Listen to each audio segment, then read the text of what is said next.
Bueno, pues, ¿de qué voy a predicar esta tarde? Pues de Jesús, del Señor. Anda, ¿y eso? Pues sí, de Jesús. Porque Jesús es y debe de ser el centro de cualquier mensaje desde el púlpito en cualquier iglesia cristiana. ¿Por qué? Porque eres el protagonista. Hemos estado cantando antes que eres el centro de mi vida eres tú. Bueno, pues así debe de ser, pero no solamente de mi vida, sino de la iglesia.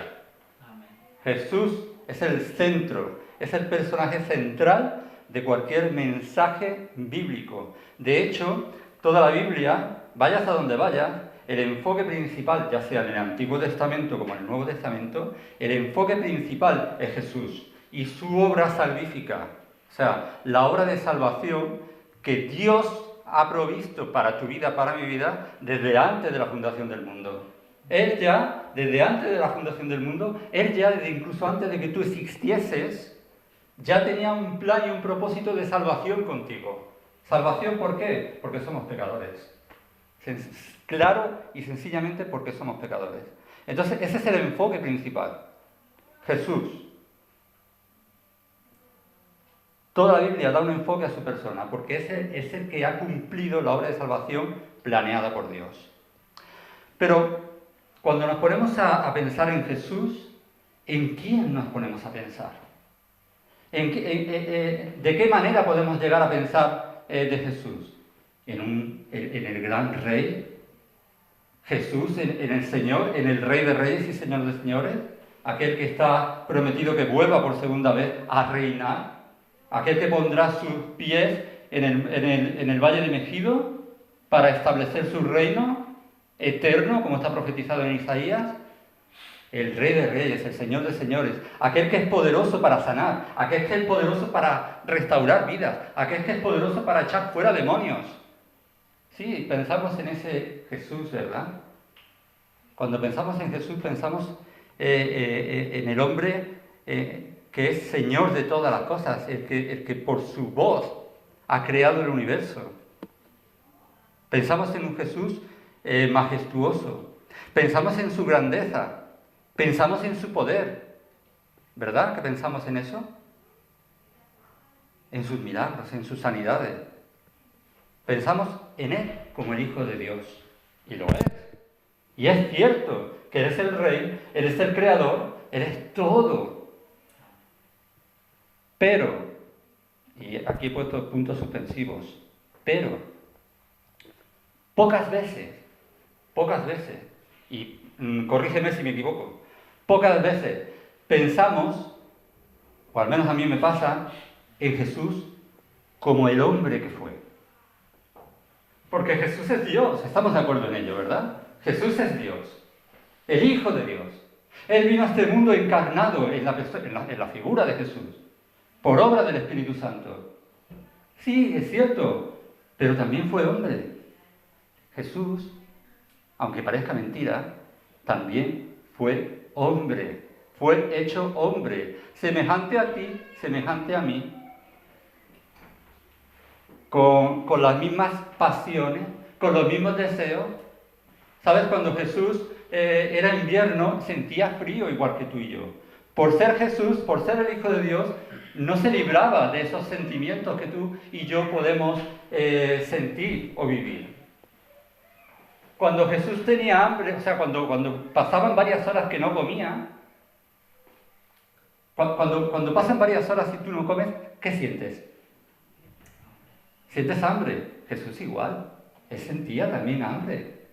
Él sentía sed cuando le faltaba el agua y tenía ganas de beber agua. Sentía hambre, sentía frío, sentía tristeza, como tú y yo. A veces pensamos poco en ese Jesús que realmente fue hecho hombre, ¿verdad? Efectivamente, el Hijo de Dios, la segunda persona de la Trinidad, se encarnó en un ser humano y habitó durante 33 años conviviendo con los mismos sentimientos con los que vivimos el resto de los mortales. ¿Sí? En eso pensamos menos. Pensamos en el Rey de Reyes y el Señor de Señores, aquel que lo llena todo, aquel que reina y dirige su iglesia. Pero Jesús fue hombre. Me gustaría que abrieses tu Biblia en Hebreos 4:15.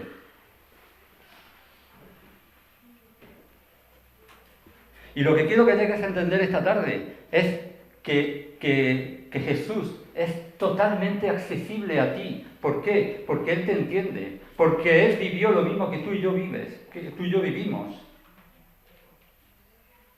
Él sintió frío, Él sintió tristeza, Él sintió también todas las cosas que tú y yo podemos llegar a sentir. También sintió alegría, gozo, porque Él se bajó de su trono de gloria.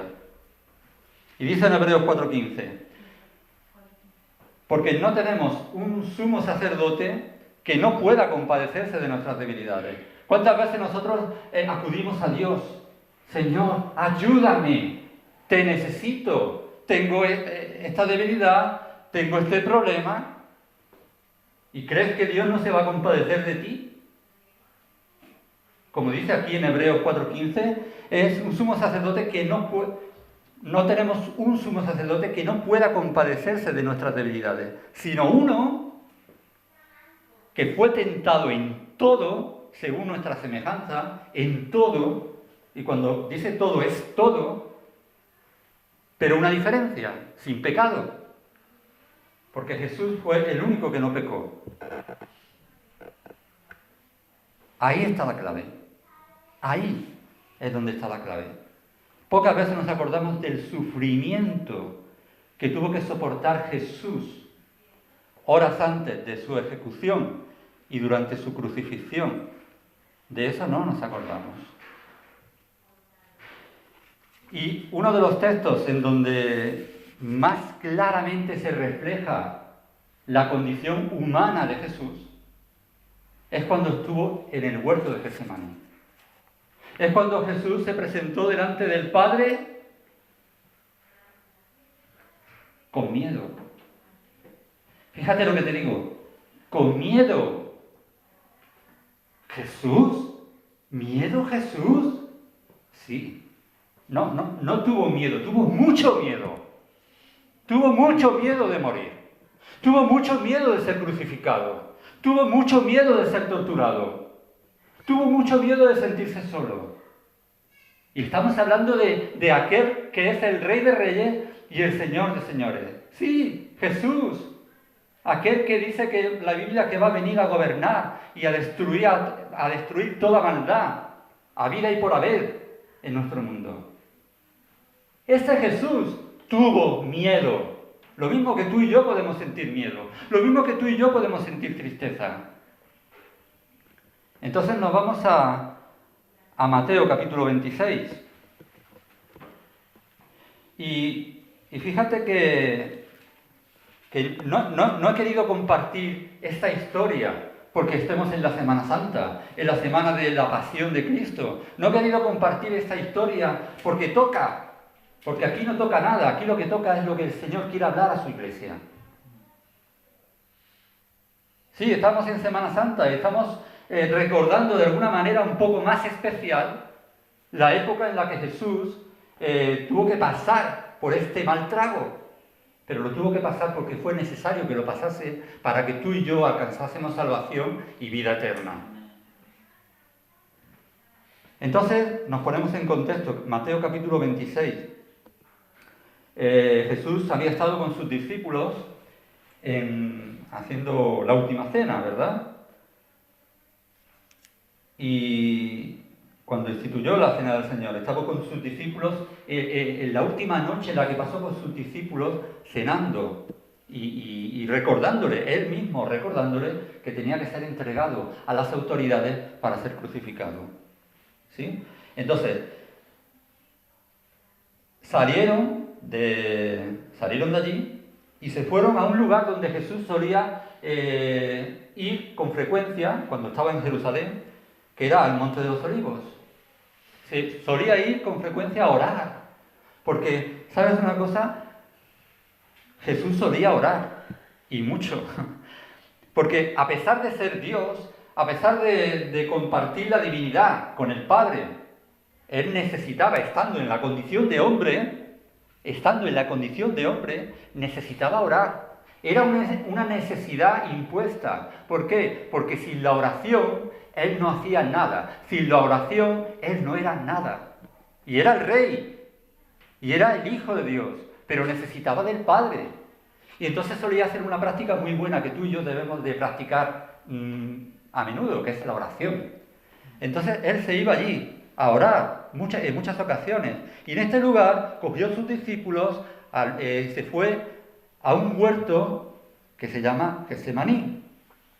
Vamos a empezar a leer. Mateo 26, capítulo 26, versículo 36.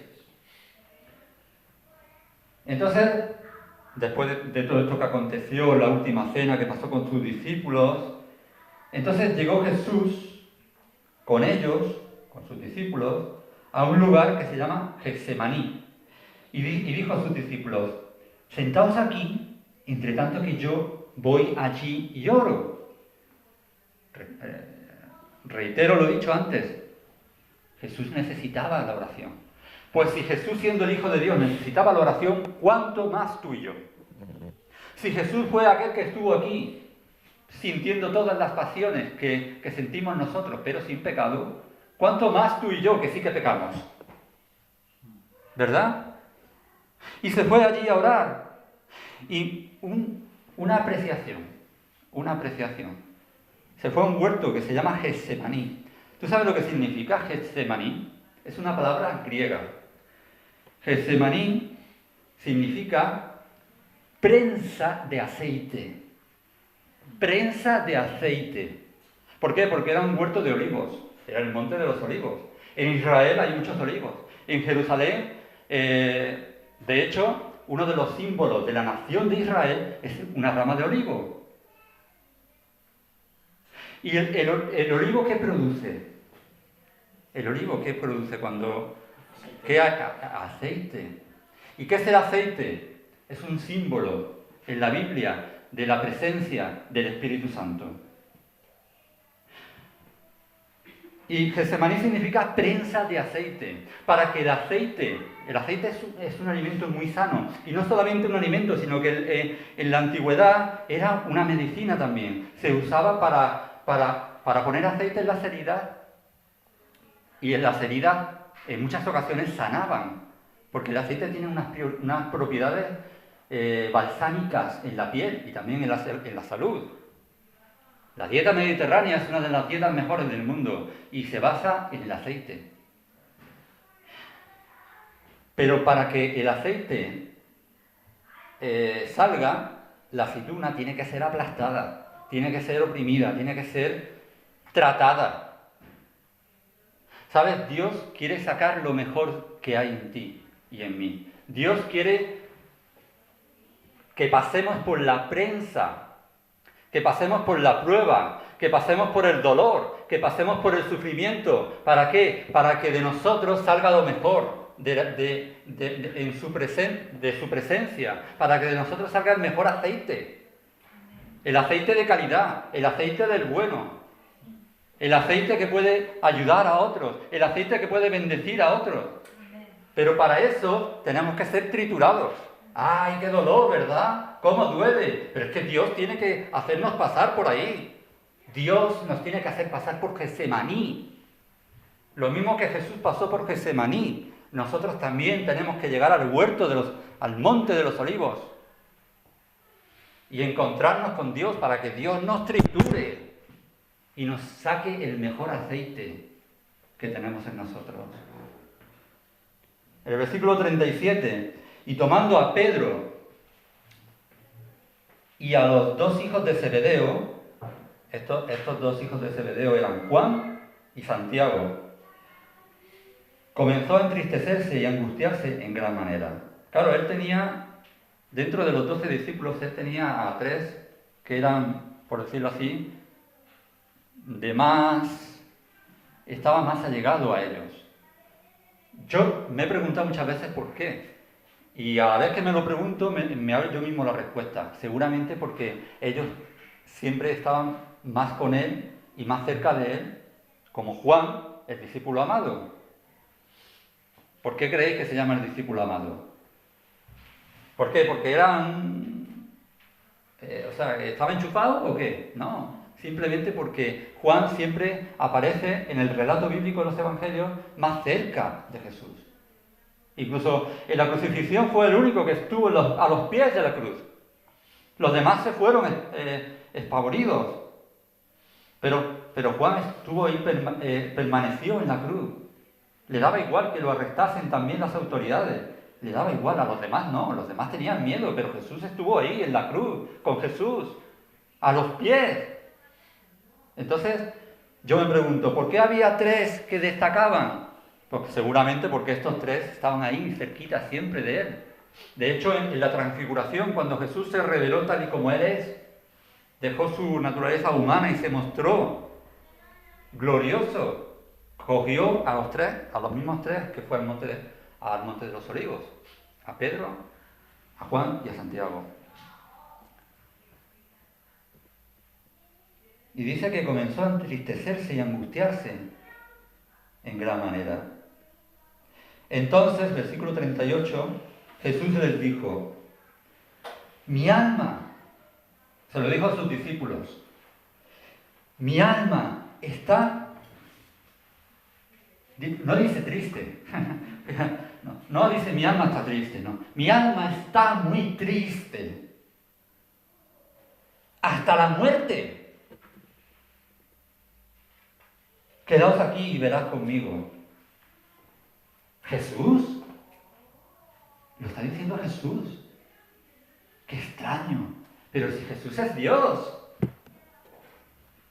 Yo he llegado a oír, escúchame, yo he llegado a oír, no, es que claro, la pasión, bueno, Jesús lo crucificaron, le latigaron, le pusieron la corona de espinas, pero a él lo soportaba todo porque era Dios. Como era Dios, era más fuerte que todos nosotros. Él era Dios, él podía soportar más aún. Error. ¿Sabéis por qué cuando le pusieron la lanza en el corazón salía sangre y agua? ¿Sabéis por qué Jesús murió antes que los otros dos ladrones? No hizo falta ni siquiera quebrarle las piernas. Existía la costumbre de que para que muriesen antes, porque cuando estaban en la cruz se tiraban varios días, para que muriesen antes, le partían las piernas, entonces había el peso que ya de por sí soportaban cuando estaban crucificados, ese peso era aún mayor para ellos y entonces se asfixiaban. ¿Saben? Entonces le partía las piernas para que se asfixiasen antes y muriesen.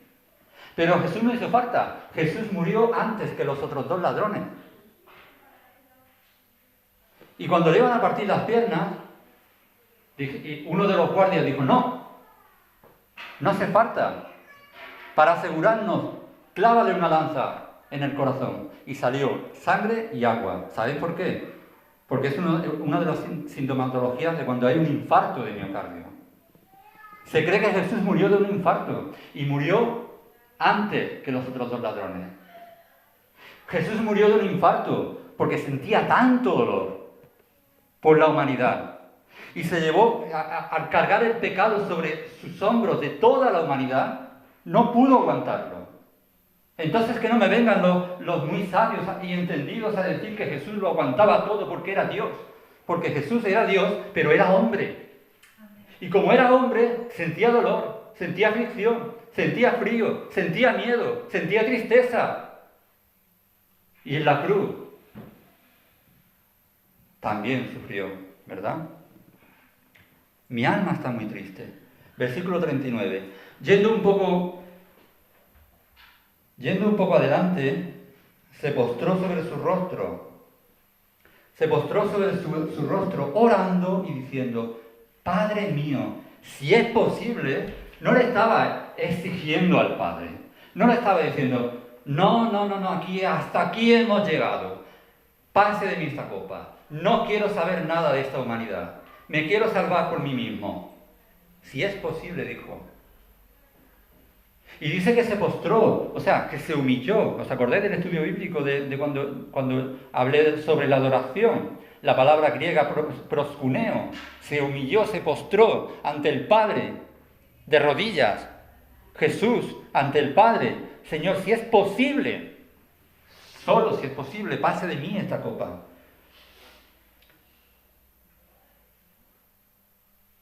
Pero no sea como yo quiero, sino como tú.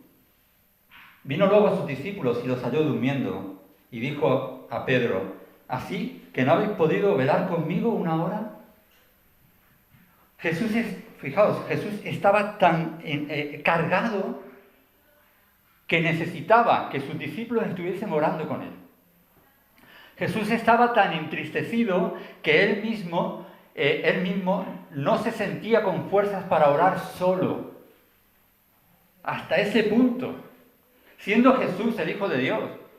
Pero no se sentía con fuerzas para orar solo. Necesitaba de sus discípulos. Nosotros muchas veces como hijos de Dios, como cristianos, necesitamos la oración de la iglesia. Necesitamos la oración de los hermanos. Porque nosotros por nosotros mismos no podemos llegar y abarcar lo que otros podrían hacer por ti en oración. A veces nosotros solos no podemos. Entonces tenemos que acudir al hermano. Ora por mí. Necesito oración. Asimismo Jesús.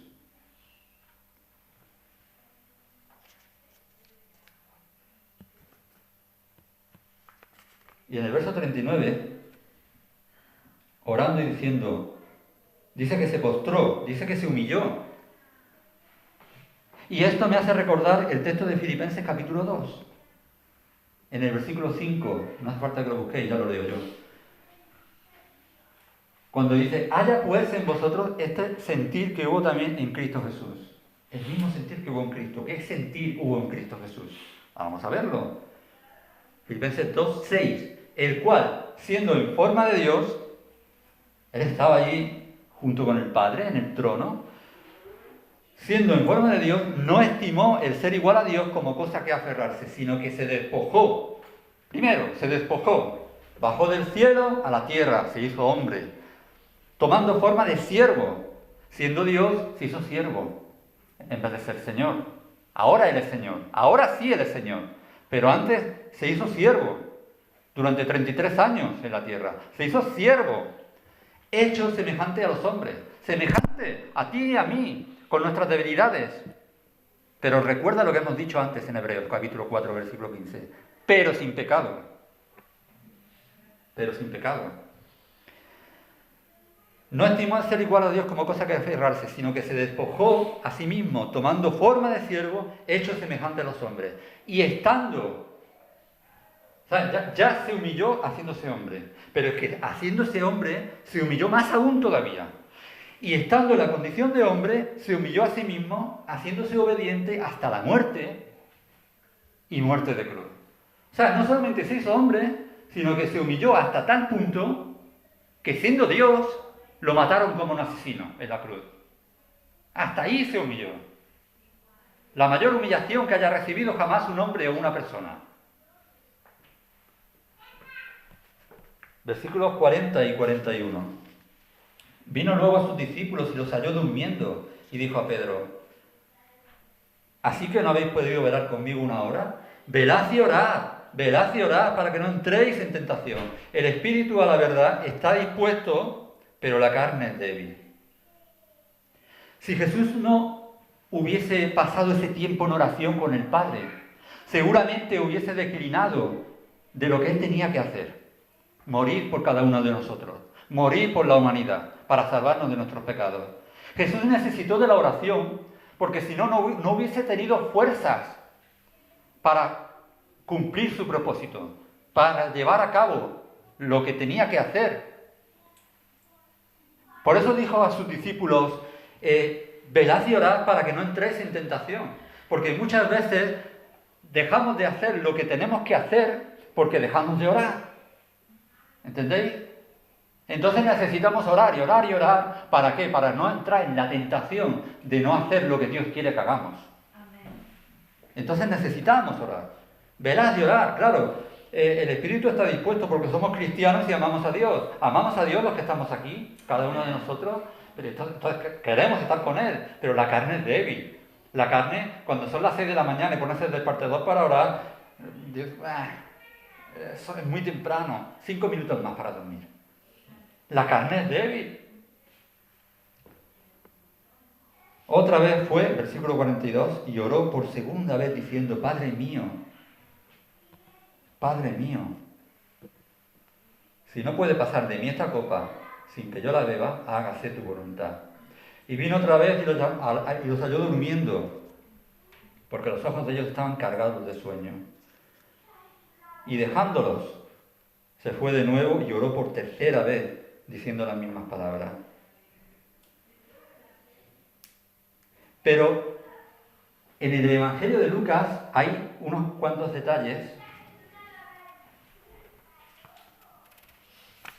En el Evangelio de Lucas hay unos cuantos detalles que me gustaría analizar. Y nos vamos a Lucas capítulo 22.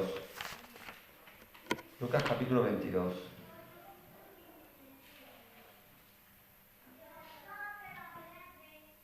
Es un texto muy parecido, pero da más detalles acerca de lo que ocurrió allí, en Getsemaní. 22 versículos a partir del 39. Lucas 22 a partir del 39. Y saliendo, se fue como solía al monte de los olivos. Fíjate cómo solía. Tenía la costumbre. Y sus discípulos también le siguieron. Cuando llegó a aquel lugar, les dijo, orad, que no entréis en tentación. Pero bueno, vámonos al 43. A partir del 43. Y se le apareció un ángel del cielo para fortalecerle. Ese detalle no lo dan los otros evangelios. O sea, Jesús estaba tan cargado, Jesús estaba tan... tenía tanto miedo, que Dios tuvo que mandar a un ángel para fortalecerle. Porque si tal vez el Padre no hubiese mandado a ese ángel para fortalecer a Jesús, a lo mejor Jesús hubiese caído, hubiese cedido y no hubiese cumplido con el plan de salvación que había destinado para él. Seguramente si no hubiese mandado a ese ángel para fortalecerle, el alma de Jesús estaba tan angustiada que hubiese desobedecido al Padre. Y el Padre tuvo que mandar un ángel. Cuando también mandó ángeles para servirle fue cuando la tentación, en el desierto. Él estaba tan oprimido y tan cansado y tan tentado por el diablo que cuando resistió al diablo en el desierto, dice que venían ángeles y le servían, porque era necesario. Y luego dice que estando en agonía, el versículo 44, estando en agonía, fijaos, está hablando de Jesús, y estaba en agonía. Pocas veces nos imaginamos a Jesús en agonía. Oraba más intensamente, porque como estaba en agonía, oraba más intensamente. Y dice que su sudor era como grandes gotas de sangre que caían hasta la tierra. Y fijaos, a mí me gusta mucho la medicina. Y debería haber sido médico, la verdad. Y literalmente Jesús sudó gotas de sangre. Fijaos, comentario de un doctor. Se llama Marcos Díaz Guillén. Yo no lo conozco personalmente, pero sé que es un médico, ¿vale? Es un doctor. Jesús sabía que iba a ser torturado, porque él lo sabía. Que iba a ser traicionado por sus amigos, porque todos iban menos Juan, todos iban a huir despavoridos. Esa profunda agonía le produjo lo que se llama, en términos médicos, hematidrosis o sudoración de la sangre. No, sudoración de sangre. Es una hemorragia que se canaliza por las glándulas sudoríparas. Es una hemorragia que se canaliza por donde tú y yo sudamos. Según el doctor Marcos Díaz Guillén, se atribuye a estados muy intensos de estrés que provocan una congestión de los pequeños vasos sanguíneos en la membrana basal de la piel alrededor de las glándulas sudoríparas. ejemplos de ello, el miedo aterrador de una joven que se ve amenazada de violación, o casos de reos condenados a muerte minutos antes de su ejecución, son casos concretos en los que se han desencadenado cuadros de hematohidrosis. A Jesús no solamente le atormentaba el dolor físico que vendría, sino sobre todo el dolor moral de sentirse abandonado incluso por su padre. ¿Recordáis cuando estaba en la cruz y dijo en palabras en arameo, en arameo, Elí, Elí, lama sabactaní, Padre, Padre, ¿por qué me has abandonado? O sea, Dios abandonó a su Hijo. ¿Por qué? Porque Jesús estaba cargando todos los pecados de la humanidad y el Padre lo que más aborrece es el pecado. Dios lo que más aborrece es el pecado. Y ahí estaba su Hijo lleno de pecado, cargando en la cruz el pecado de toda la humanidad. Le tuvo que abandonar. Entonces eso provocó en Jesús un estrés tremendo, sentirse abandonado por el Padre. Siendo Dios, pudo haber rechazado este camino, pero escogió dar su vida por nosotros. Él hubiese podido decir, hacer así, ¡pum!, y venir una legión de ángeles para salvarlo. Pero no lo hizo. Dice en Juan 14, 17 al 18, yo soy el buen pastor. El buen pastor da su vida por las ovejas. El Padre me ama porque yo doy mi vida para recobrarla. Nadie me la quita. No fue Pilato, no fue Caifás, no fueron las autoridades los que mataron a Jesús. Él dio su vida voluntariamente. Voluntariamente. A mí que no me vengan el cuento de que apresaron a Jesús y lo mataron. Claro, pero porque Él quiso. Nadie me la quita, sino que la doy por mí mismo. Tengo el poder de darla y de recobrarla. Este es el mandato que recibí de mi Padre. Y lo cumplió, muy a pesar suyo. Le costó sudor y sangre. Le costó sudor y sangre, literalmente.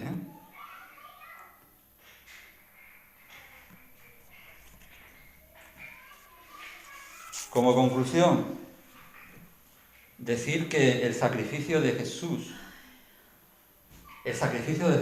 fue demasiado grande. Reitero lo dicho, le costó sudor y sangre.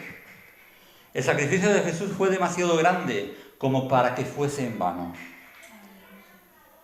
Entonces, apreciando en detalle lo que hemos visto esta tarde, este sacrificio, ¿cuánto más debemos de entregarnos a Él? ¿Cuánto más debemos de entregarnos a Él? Aún si cabe, con más firmeza y dedicación por nuestra parte. A sabiendas, que lo hemos visto en su palabra, a sabiendas lo que Él sufrió por nosotros. Y para acabar, voy a leer una... espera un momento, tengo que poner... Vale. Una poesía de mi suegra, porque mi suegra hace poesía, además de pintar cuadros. Y entonces, ¿qué pasa? Que pintó un cuadro del huerto de Getsemaní, allí con los olivos. Pasa que el proyector no, entonces... Pero pintó un cuadro, ¿vale? Pero a la vez hizo una poesía. Y la voy a leer y con eso pasamos a orar. Pero primero la tengo que buscar en mi suegra. ¿Dónde está?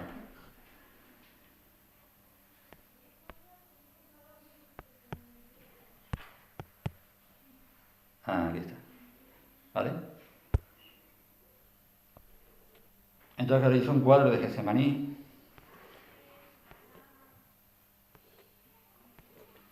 Y a la vez hizo una poesía. ¿Vale?